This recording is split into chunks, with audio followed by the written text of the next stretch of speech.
Sur les hauteurs de Quessargues, à la nuit tombée, une maison se distingue des autres. C'est celle de la famille Pélissier. Voilà 5 ans que le virus des illuminations, en sommeil depuis l'enfance, a ressurgi. Il y a eu un prix de décoration de Noël sur la ville de Quessargues. Nous avons voulu participer, on s'est pris au jeu et maintenant on a bien développé la chose. Car si le premier petit train a été acheté de toutes pièces, aujourd'hui à la retraite, Régis fabrique lui-même ses tableaux, comme celui-ci de 17 mètres carrés sur Carmen. Je prends des dessins sur n'importe quoi, même des petits dessins comme ça, je veux dire, c'est pas peine que ce soit gros. Je le dessine sur un carton, donc en forme réelle, donc tel que c'est actuellement.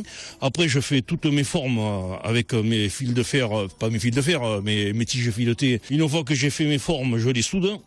Après, je construis les châssis et après, je soude la totalité. Et puis, j'attends le mois de début octobre, que c'est là où les magasins commencent à sortir les jeux de lumière.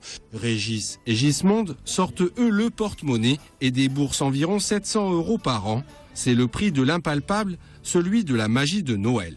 C'est déjà pour les gamins, quoi. C'est quelque chose d'important.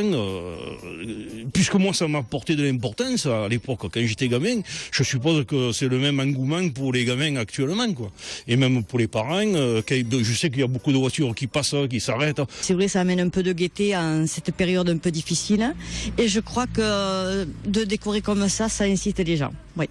Régis et Gismonde ont fait des émules dans le village. Un village de tradition taurine, ce qui explique que le Père Noël ne soit pas là tracté par des rennes, mais plutôt un taureau, du fer, dit-on, de Pablo Romero.